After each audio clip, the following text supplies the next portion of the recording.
Hello. How are you? Good. How you doing, Jeremy? I'm good. I'm all things considered. I am the only thing I didn't get today that I should have gotten is a nap. So I'm okay. How about you? I did not get a nap today either. Actually, I'm good. Work right now is pretty frenetic, and home life is also. So I'm doing okay. I'm above water and also very busy. So it's great to be here, and it's great to see you. Been too long. Yeah, it's been a minute for sure. Yes. I'm turning on all the widgets. So we're gonna as soon as all the widgets are on that allow us to talk to everything, then we'll be good to go. Um, so we're here today to talk about the intersection of theater and religion, but I thought before that we could talk about how things are going, maybe a little bit more broadly than that. You're in the Los Angeles area. Tell us what you do there. Correct. So I'm the rector of Church of Our Savior in San Gabriel, California. A little background about Church of Our Savior. It's in the San Gabriel Valley. Those who are familiar with Los Angeles will know that it's over the past 20 to 30 years, it has become a hub of immigrants from Asia, Southeast Asia in general, and China in particular. So there's a great, it's a very multicultural community. The church I serve is the oldest Protestant church in the St. Gabriel Valley. St. Gabriel Mission is blocks away from my church, which is the oldest Roman Catholic church, I've been told, in the St. Gabriel Valley. So there's this really, it's not normal to have a lot of history on the West Coast and in California. And so that's an interesting component. It's also a very large organization as far as who we serve and how we serve. And so I get into that later, but I'm the head priest at this church. Great. And what did you do before that? And before that, I was the rector of Holy Trinity in Fayetteville, North Carolina, which is how I know you pretty well, and I know Sweetie Shakespeare pretty well. And I'm really grateful for my time in that wonderful church, as well as I really miss Sweetie. I miss performances. I miss working with such great, dynamic, creative people. Great people. Yeah, I sort of miss it too. Although we're sort of back into the experimental rehearsal phase, I guess you would call it. Like everybody wears a mask and sort of stands as far apart as we can manage, and we're sort of sorting that out. Next week we get to sort out how to sanitize props. So I'm in the midst of a very large and very complex, very detail-oriented I'm calling it a regathering plan, because the church never closed, of course, but we're going to regather, begin to think about how to regather in person, is the way I'm saying it. Yeah. It's interesting because I think, I've been working with Holy Trinity here too, and I think 100% of the things that I have to think about on the theater side with regard to COVID are true about the church side as well. And the only real differences at the moment are, Sweet Tea is an outdoor theater company in the warm months, so we have a little bit more practice at and sort of flexibility with the outdoor piece.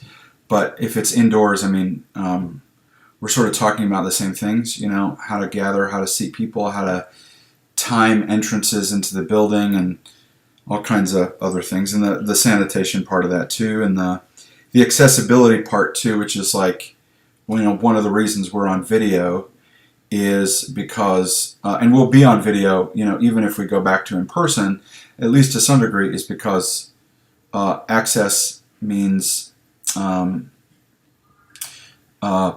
getting to people who have compromised immune systems, at least for the next foreseeable future. So that's something we're working on, and I know churches are dealing with now as they've had to pivot. That's the word of the moment online.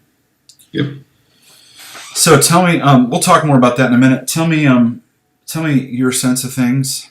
It's been a rough week for the country, rough weekend. I know you're aware of some of the stuff that's happened in Fayetteville, but give me your eye view of how things are going.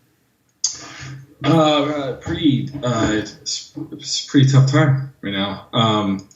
I think the sin of racism that America has had for more than 400 years in its inception is one of my observations with the pandemic is that the pandemic has laid for easy consumption a lot of the motivations for our actions because of the remoteness of our behavior, because of our needing to be exacting and specific with our choices, that I think it's more difficult for me to be in denial about why I'm behaving in ways I'm behaving.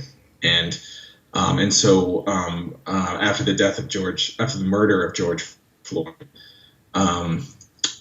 we are seeing the sin of racism pervasive in America, and we are dealing with the emotion and aftermath and the systematic ways in which people are oppressed in this country, especially people of color.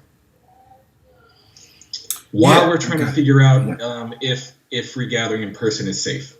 Yeah, it's that's the part of this that I have trouble wrapping my head around, which is regathering is not safe, and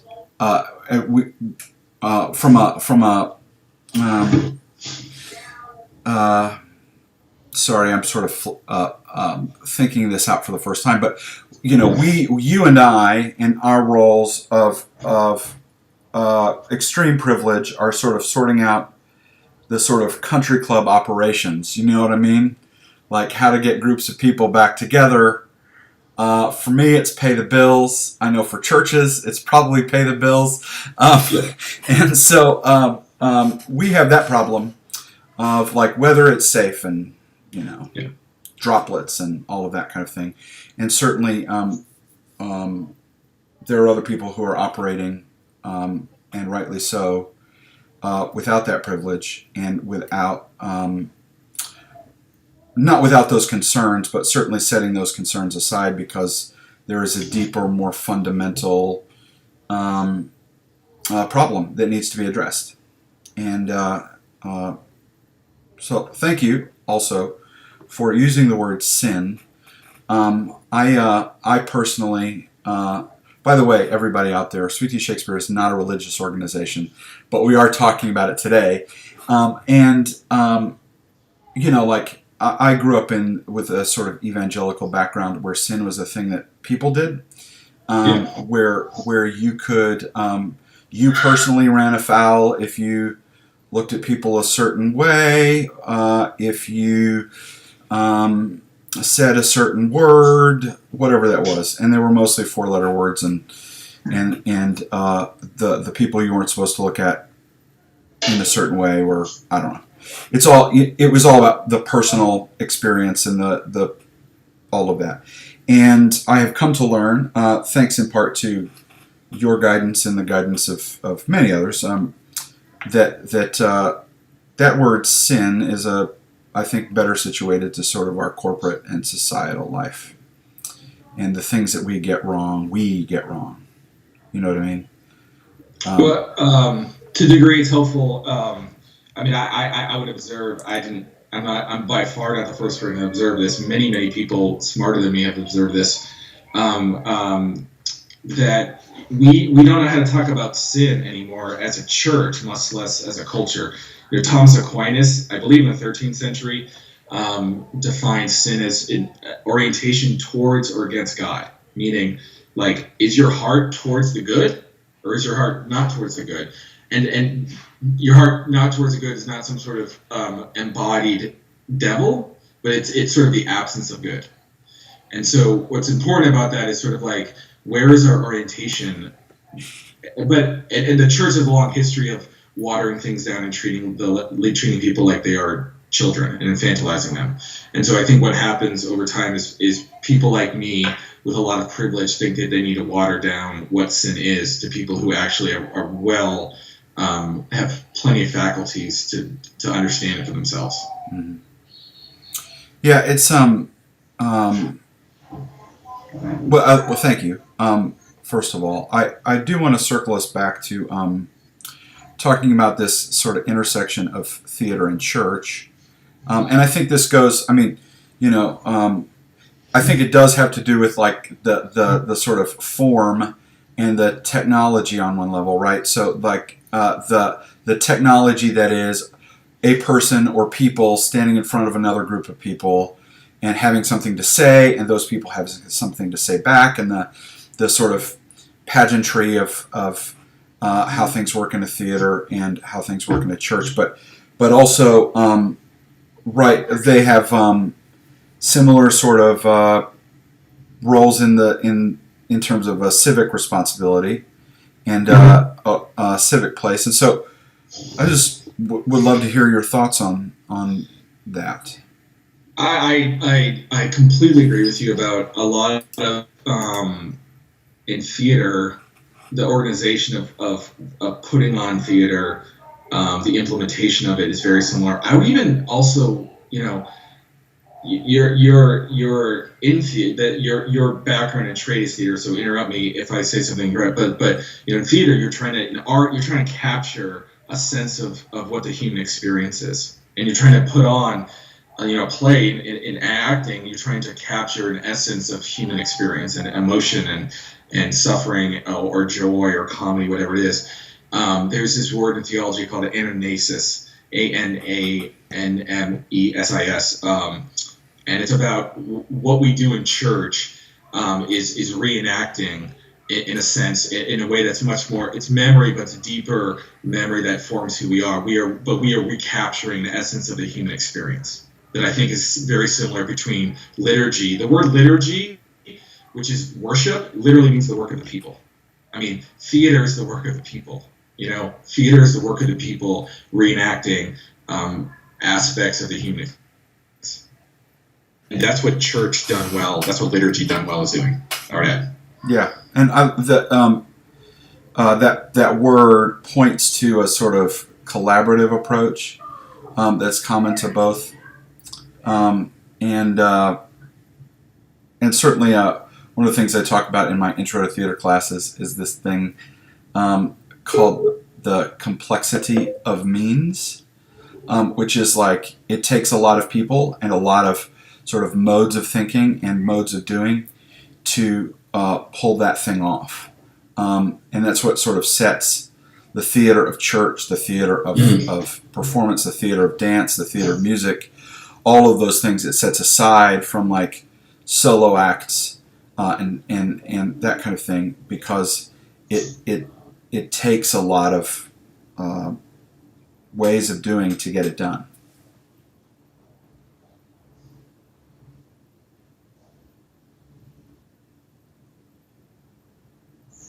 It's exactly true. I wish I had a theater, someone who directs theater for me right now as we regather in person.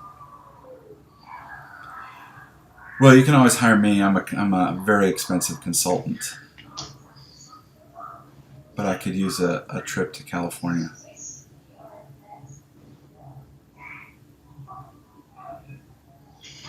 And I will just say, I think we're experiencing some slight delay, so some slight freeze. So if you hear things in just a minute, feel free to respond as you hear. Folks who are seeing this on the screen might have a little bit of a frozen Jeff, and that's okay.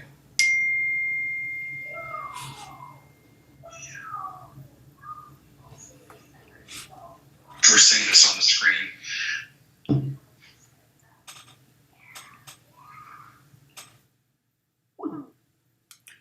All right, well, friends and neighbors, we're going to get Jeff right back. We just lost the connection. Hang tight. Technical difficulties as we deal with this cross-country stuff.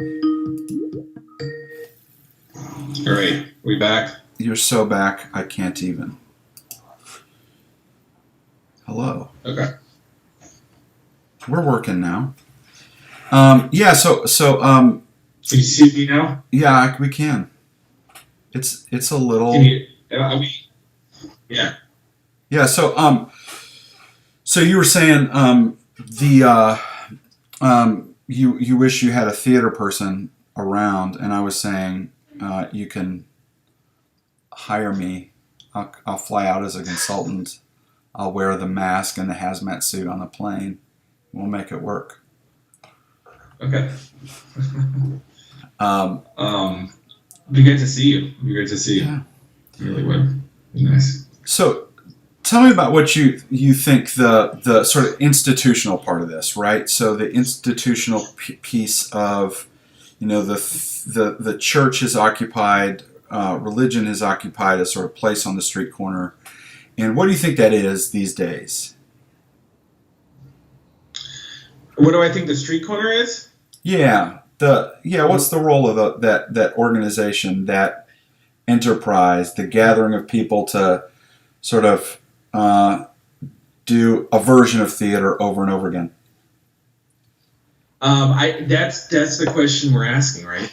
I'm having a lot of conversations right now with sorry, I have my daughter right here.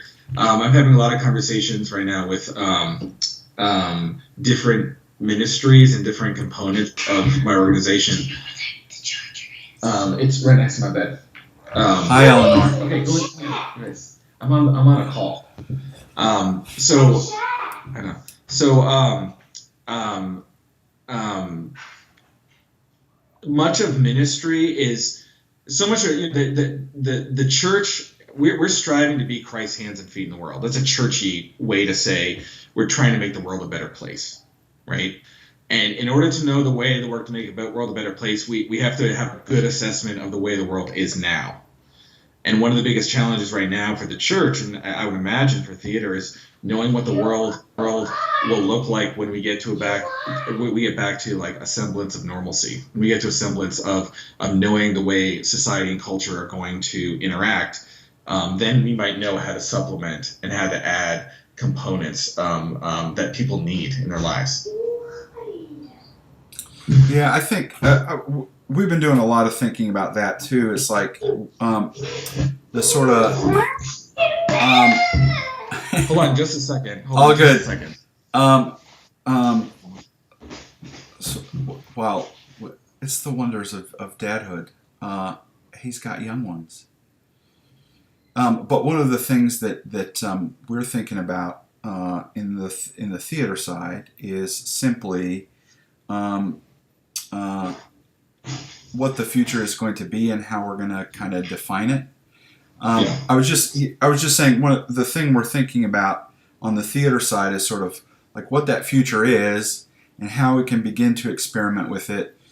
Mostly right now, or at least for the last few weeks, it's been sort of the operational side of things, right? So what does healthy theater look like for the next whatever it is, a year, 2 years, whatever that is, and we're just beginning, and in part this last week has given us the opportunity, but we're just beginning to think about what the content is going to be like.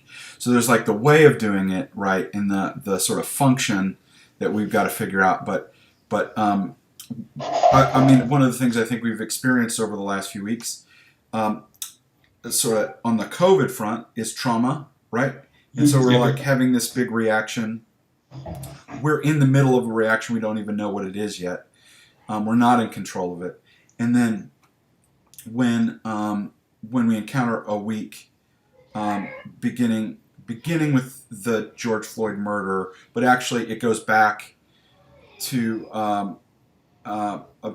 it goes back further than that, certainly, but certainly I think we have a renewed focus on it this week, and we're still not in control. We're like we're in total response mode. It's total reaction mode, and that's kind of what you were saying earlier. And part of what I think the role of a theater is, and I think this is true of all theaters, performing arts theaters, but also the theater of church, the theater of sport, the theater of politics. A responsibility we have is to get out of response mode, reaction mode, heat. Do you know what I'm saying? And get into the what I would call a sort of prophetic mode. Do you know what I mean? And like, I think that's what I hear you talking about.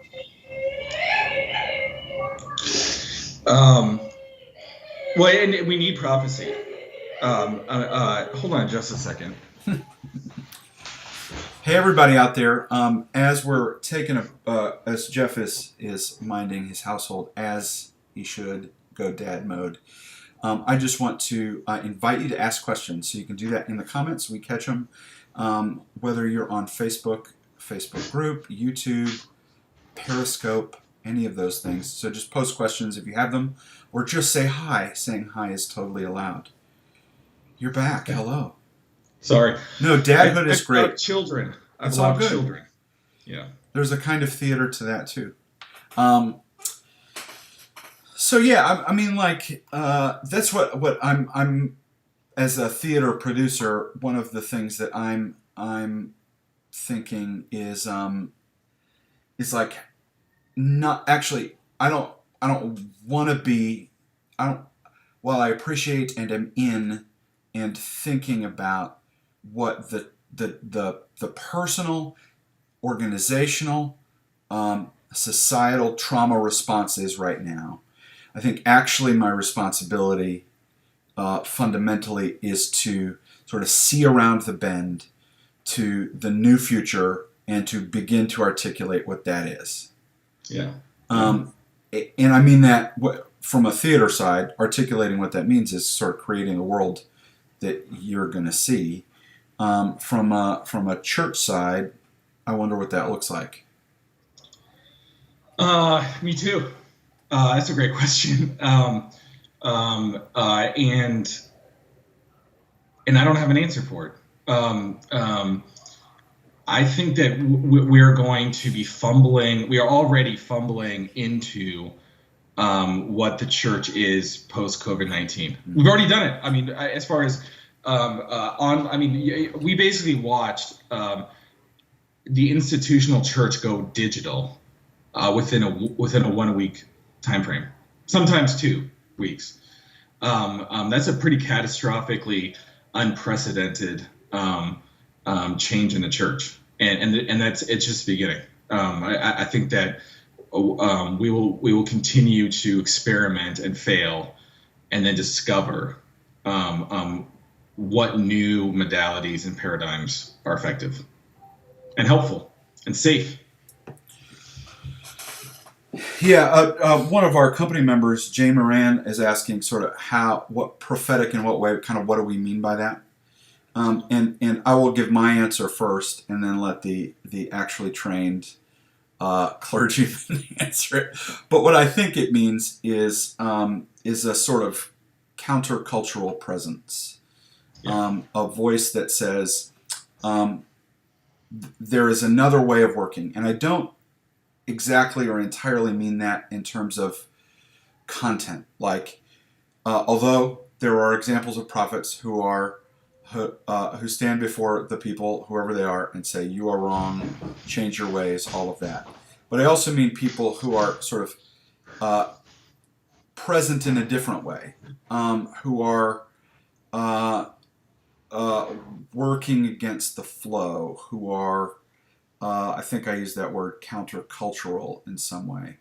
And that is, that's the way I see prophecy. When I see a theater company, I see part of the role is to stand apart from the culture, from the society, and be articulating a sort of different ideal. I mean, one of the opportunities we have in the theater world is to demonstrate the utopia that everyone sort of dreams and talks about the rest of the time, right? At least that's something we could possibly try to do on a stage. So what about you?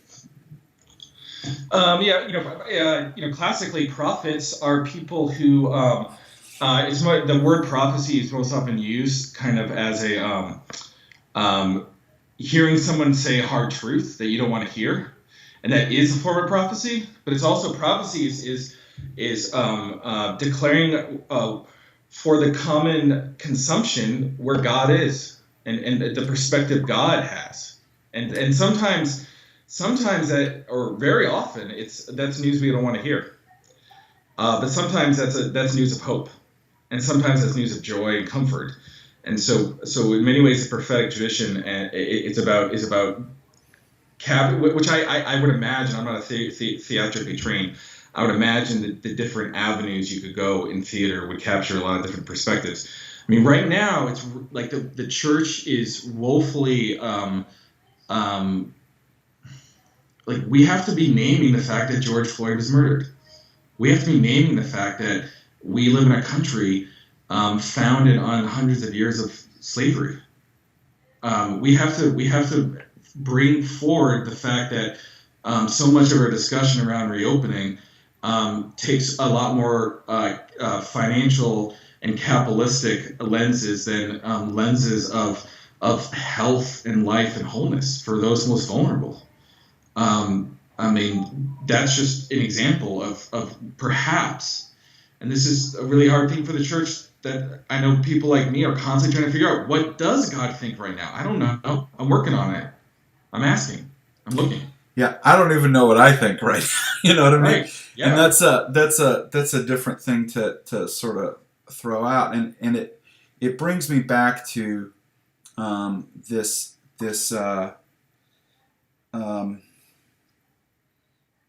idea of like, we're both kinds of institutions, right? The theater and the church are in a shock that has happened before, but not in our lifetimes, I don't think. And it's the opportunity is that it's prompting us, peeling things away so that we can do some actual deep digging, which we have been too comfortable to do. And that's the great opportunity at the moment. But I think we have to take that opportunity. You know what I mean? Thank you, Jane. Yes, Jane says theater is in a good position to communicate truth, and it can circumvent dogma and get to the heart. And I am in agreement there. So, tell me just a bit about the like. So, let me give you my lecture first, if I'm allowed. Jeff may be frozen a little bit. Yeah, we're going to get him right back. So I will, while we're calling him back. There he is. All right, I'm back. It's all good. One of the things we have to do as theater people and as church people, right, is figure out all this technology. So I'm right there with you. And I'm in a very densely populated space in the world, and so like I can tell you, like, based on time, the bandwidth that I have available. Oh, it's interesting. It's the privilege of being in North Carolina, and right now I'm on a college campus, so we've got like a T1 connection, and nobody's here. So the high def TV is definitely high def in my world. But one of the things I talk about early in my theater classes is how theater, the activity of theater, which I boiled down thanks to other people who have done lots of important work on this, including a professor of classics from your alma mater, UT Austin. His name's Paul Woodruff, and he says in his book, The Necessity of Theater, is that theater is the art of watching and being watched. It's two people or more engaged in that relationship where one of them knows they're being watched and they change their behavior, and the other one knows that they're being watched and they change their behavior. And it's that sort of reconciliation that happens between those two things. And it happens, he says, it's the most fundamental human activity. even more fundamental to language, because you can actually do it without words, right? Mhm. So he says, and he says it's the most significant thing we do.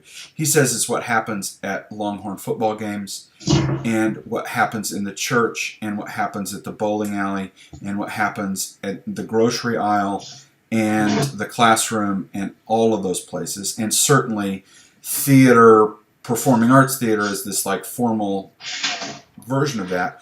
But church is one of those things. We we, as you mentioned, like, we put on a play. There are people in special costumes. There are special props. There are the thing that we open to read from is called scripture. You know what I mean? So it's got all of those parts, and I just wonder if I wonder if so you are one of the actors, right, in the reenactment that happens every week, and I wonder, when you're being honest, what that performing that role is like, what the acting part of it is like. That's really interesting. So to make sure I understand your question, so when you're saying Eucharist, right? You're saying the priest who says the Eucharist is called a celebrant because they're the ones celebrating the feast, right? And so it's actually a really big deal the first time as a priest you celebrate the Eucharist. You spend. I mean, it took me. I was in the ordination process 6 years before I could do the Eucharist, and so the first time you do it, it's. I didn't like celebrating the Eucharist for 10 years, is what I'm trying to say, slowly, because it was so over the top, humbling to presume to be leading sacrament in front of God's people on behalf of God. I mean, so if you've ever been to a church, the beginning of the church, the beginning of the Eucharistic prayer, the celebrant says, "The Lord be with you," and the people say, "And also with you." And then the celebrant says, "Lift up your hearts," and the people say, "Lift them up to the Lord." And the celebrant says, "Let us give thanks to the Lord our God." And the people say, "It is right to give God thanks and praise." The Christian tradition did come up with that interaction. My understanding is that it predates into Middle Eastern. I think there's a Jewish foundation, but I actually think it's not singularly Jewish, is my understanding. I could be wrong though, but what the celebrant's doing is actually asking permission on behalf of the people gathered at that moment to pray on their behalf, which is the most hubris-filled, presumptuous thing that I could pretend to do, would be pray on behalf of God's people to God. You know, it's really interesting to use a Greek word there called hubris, which is sort of at the foundation of a lot of our early theater history. So one of the things I teach is early examples of theater. Some of the earliest ones we find are in Egypt and Greece.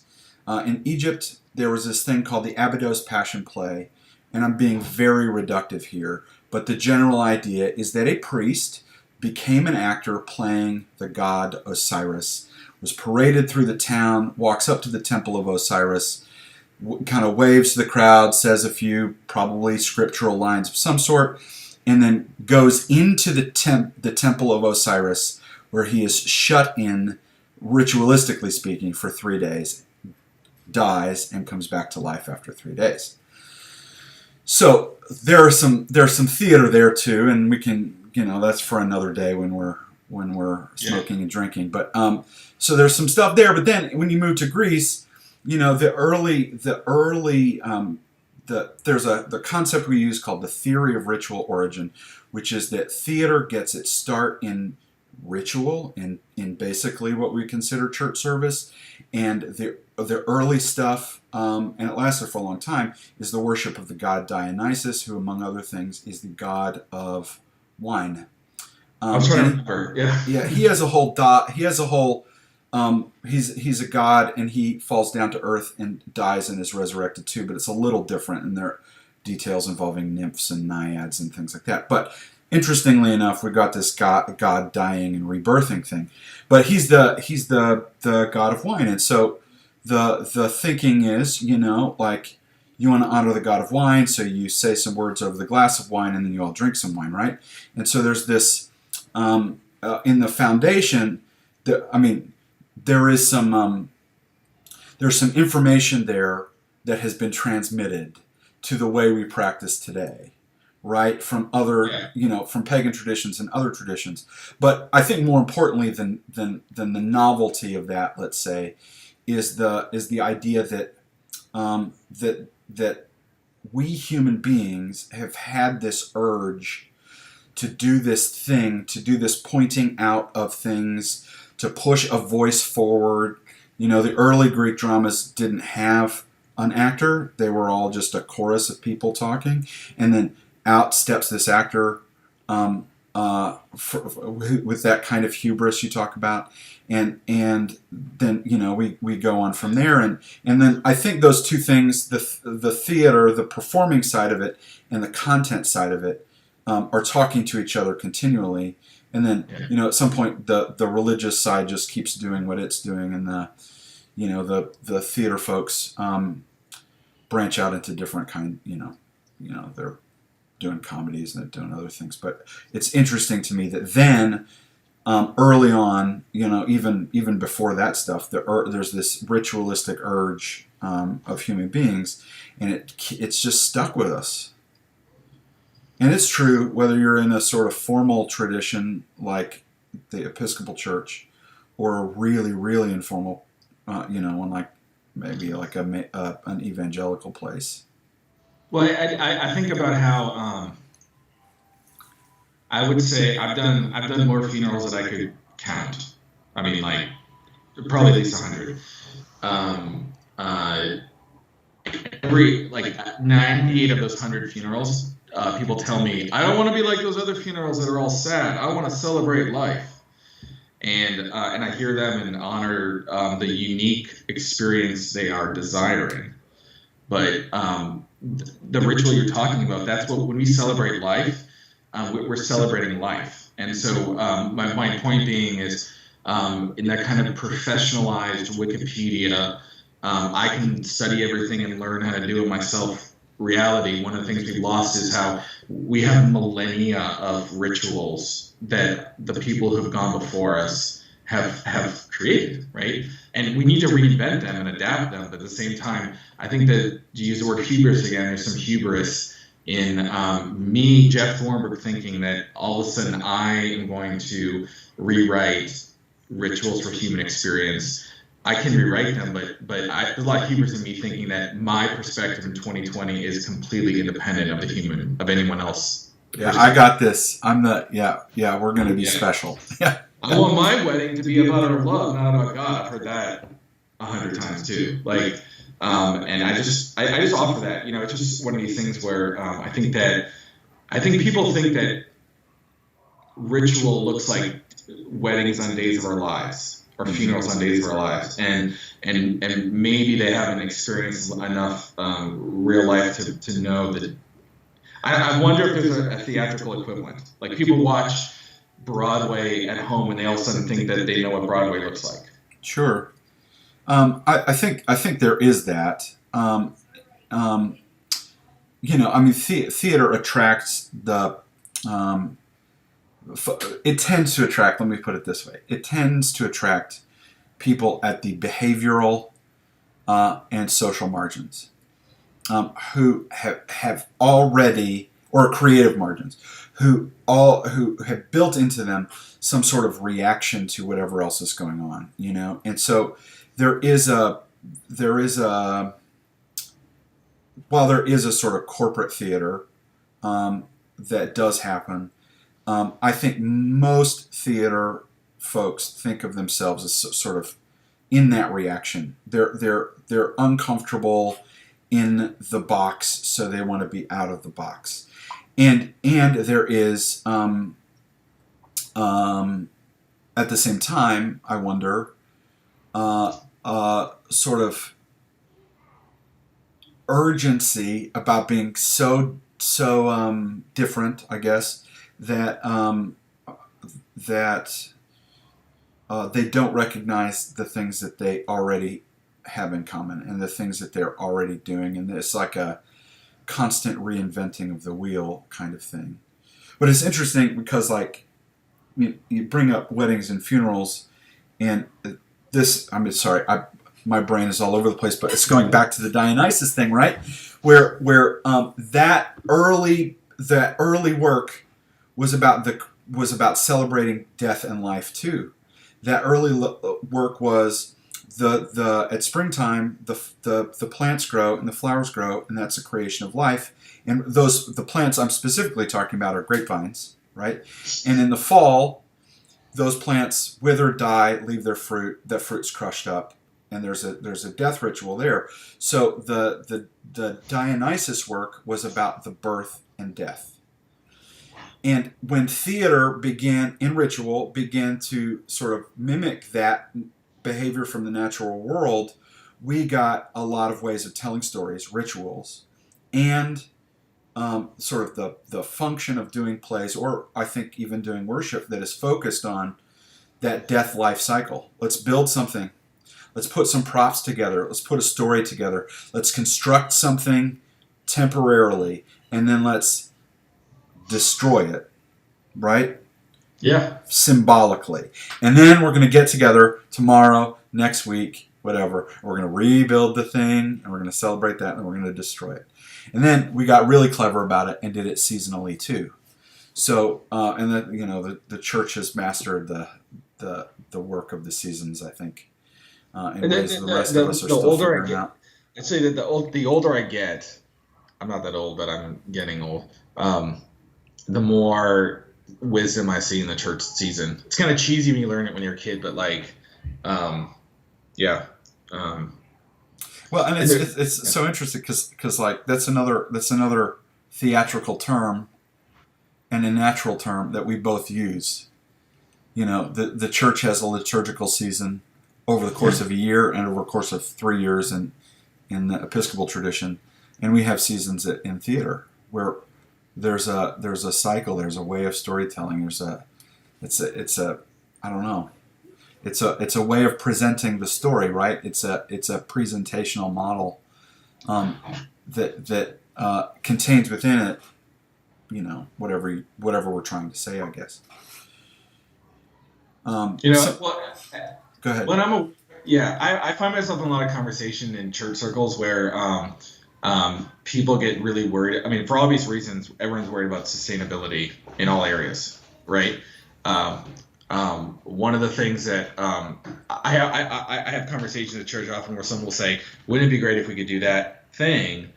And then I'll say, "Well, this is how we would do it," and they're like, "Well, we can't. Let's not do it because we can't do it twice. We don't have the resources to keep doing it, right?" And I wonder. I mean, I would imagine equivalent on.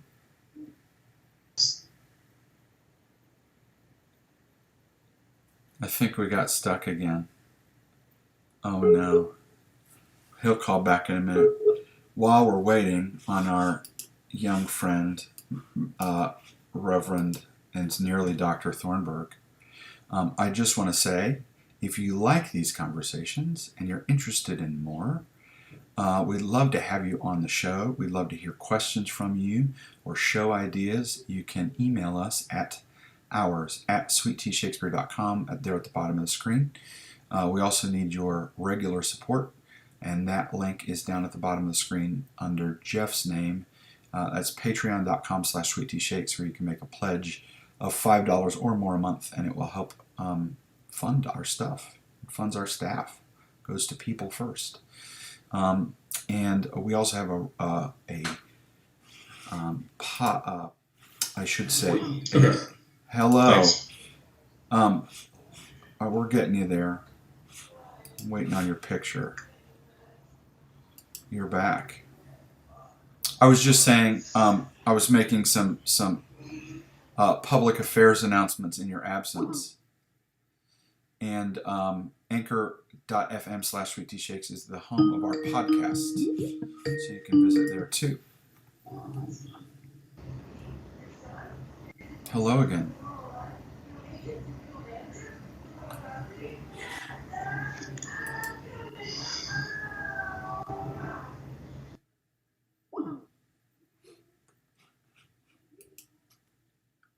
So, friends and neighbors, you visit our areas again.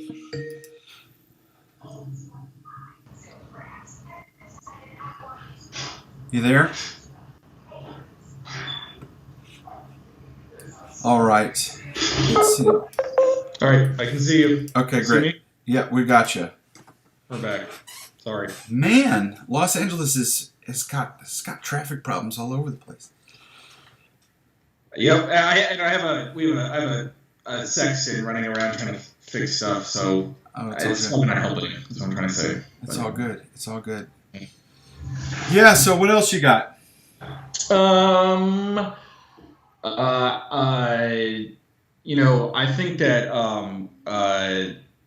think that the church is moving towards where Sweet Tea Shakespeare has lived for a long time. It was one of my observations that you and I have had a lot. You have, but I want you to tell us what it means to you. I think what that means. Yeah. So I like the idea, but but the hubris part of me likes that idea very much. But tell me what it means. You know a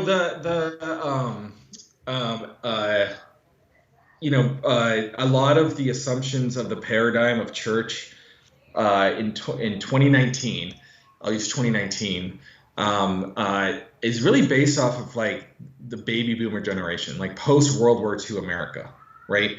We're all going to move to the suburbs, and we're all going to go to work and school during the week, and then on Sunday we're all going to go to Sunday school, and we're all going to go home, and we're going to build beautiful churches and maintain them, and hire youth ministers and things like that. And that really is reflective, in my opinion, of one to three generations, maybe 1 to 4 generations in America. Sweet Tea is a nomadic organization that pops up, meets people's needs, breaks it down to a new location, and affords sustainability by being adaptable. I think the church needs to.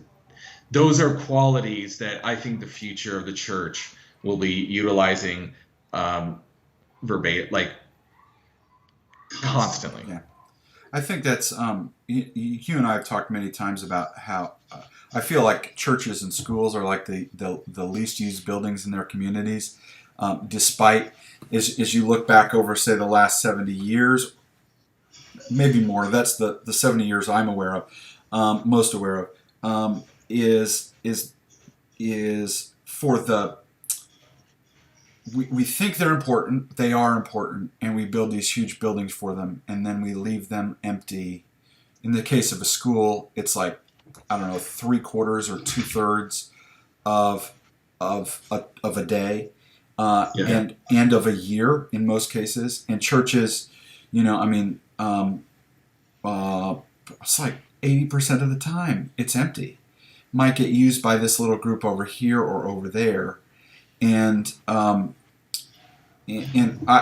particularly, you know this, but I'm an advocate for arts organizations and community organizers and all of that getting to use those spaces. In the case of schools, it's because of tax dollars or being used to greater effect. In the case of churches. I look back at the sort of monastic model where these places were actual community centers and not just a place you visited a couple times. That's where the learning was happening, the science was happening, the arts were happening, and that's where you went and got that stuff.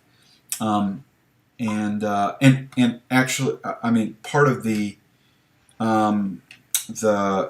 that conversation is actually about an integration of the two things, integration of those institutions and the other institutions in the community that are, say, homeless.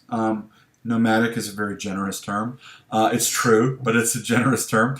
And so, I think there are ways that those groups can talk to each other in ways that they aren't. And actually, you also know this, but I'm saying it out loud. But that's actually where the social justice mission of the church can be extended, right? Because we're not just going to have an inward-looking worship service, and I don't mean to sort of put that enterprise down in any way, but we're also going to have pro bono legal work, and we're going to have an in-house counselor that you can get for cheap. And we're going to have a yoga studio that can help center people, and we're going to have a theater company that goes out and does what it does, or whatever. And I think there are ways of doing that. And I think that it's not just a one-way street in terms of like the church extending its tentacles. I actually think that there are things that intangibles maybe that can benefit those organizations because of the church's influence, because of their stability, and that sort of thing. So I don't think it's just about, let's exchange space for this. I think it's much more about like the what kind of ecosystem do you want to build? What kind of life do you want your community to have? And recognizing one group is not going to ever do the whole thing, but groups working together are going to be able to. And that's, I would, like, that's really hard. Oh, yeah. For churches to get, in particular church. I mean, like, one of the like, a vibrant church is a busy church. Right, a vibrant church is a connected. Like one of the images I use ad nauseum. I use it at Holy Trinity ad nauseum. Now I use it at COS ad nauseum. Is the Christendom versus post-Christendom models of church. In a Christendom world, church is at the center and everything. Church is where you get your friendships and your relationships and your social contacts and your loved ones and all these things, right? In a post-Christendom church, it's a multi-nodal church, meaning you have your church, but then you have your yoga group, and then you have, your coffee group, you have your colleagues at work, you have your friends in your neighborhood, but in the current modality, like, we need to create connections, and if the church is supporting people in the community, offering services for the community, then the church is connecting to all those nodes, and the church is being the church. And that is one of the hardest things for people at church to understand. Because if you want to know why, look at the Gospel of John. In the Gospel of John, Jesus goes through the liturgical calendar that he knows, and there's a discrepancy between where God is and where the people are used to seeing God. And so in the Gospel of John, Jesus is going through the liturgical calendar saying, God is doing a different thing than you're expecting, because as religious people, what we do is we have an experience of God, and then we replicate it, and then we confuse the modality that we use to access God with God. And suddenly, for example, the Book of Common Prayer is a great way. In the Episcopal Church, we have something called the Book of Common Prayer. It's the prayers the church uses. The Episcopal Church is like, this is a great way to get connected to God, and then they confuse that with God, and suddenly the prayer book becomes God. And that's true in all different religions. Meaning, by giving away space, the church is giving away control, and therefore will be more connected to Christ. And that's really, I expect to spend the rest of my career explaining that to people. Yeah, and what's so interesting, and this is where my theater producer brain goes, is that what that means. So, and this is true, I think in every church I've ever encountered, in healthy ways and unhealthy ways. But the church sees itself as a modern organization and a brand, and so its job is to put on its T-shirts, or put on its door, or put out its thing, and like, if you would like to connect today, you can come and join I use country club as the pejorative term, but it's like you write the check, right, and then you can have access to our coffee bar and our water slide and whatever the equivalents are, and actually what you're talking about is I frankly, institutional theaters do the same thing.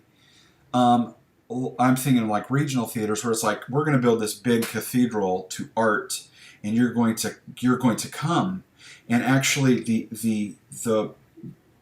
a different way to think about it, and an emerging way to think about it, and it's emerging it's re-emerging because it's already been here before, is actually to flip that around and say, actually, you don't belong to us, we belong to you. And so what is the service that we're doing that feeds those needs, right?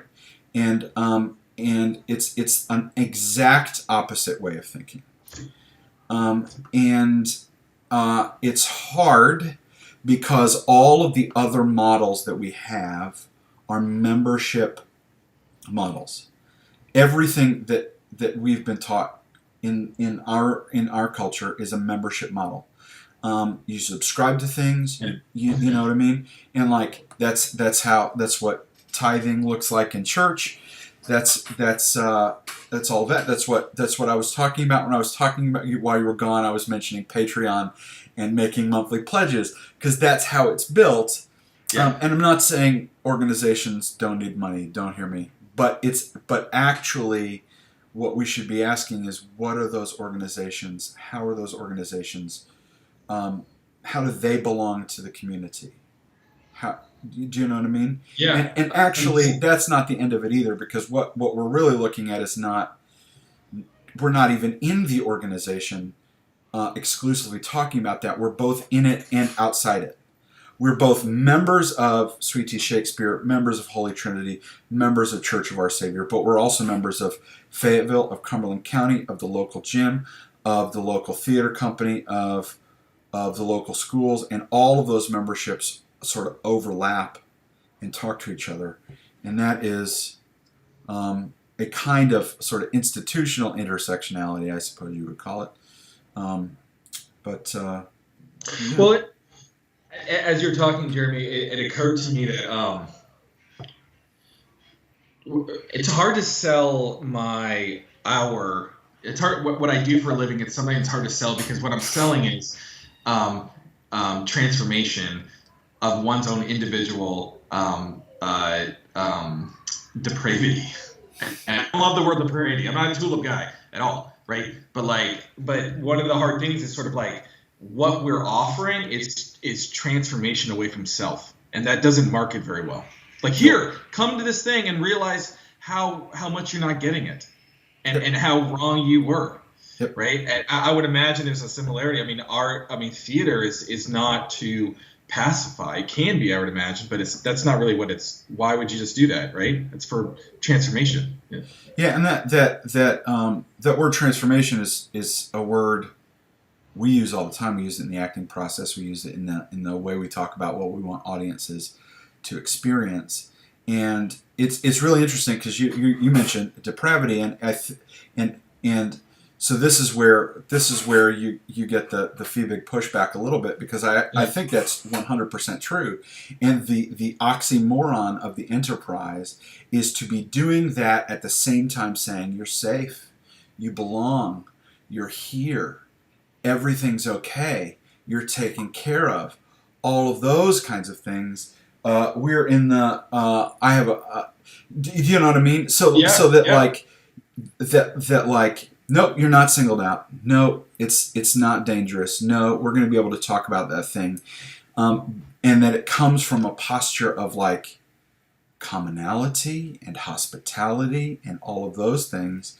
And my personal feeling is that maybe those things have to come first before the fire and brimstone.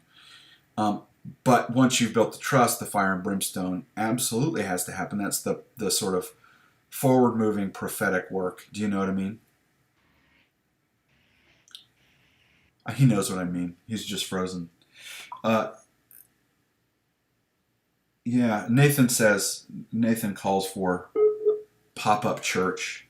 Nathan is also saying, thank you, Nathan, we're in the resurrection business, which is true. That goes back to some of what we were saying in terms of like this death rebirth thing. But it's what we're trying to do. We're trying to wake people up. Yeah. Like the church talks about a resurrection, but that's actually the enterprise of what we mean when you come and sit in a chair and watch a play or sit in a pew. Is this sort of like, we're trying to wake you up. That's a resurrection too.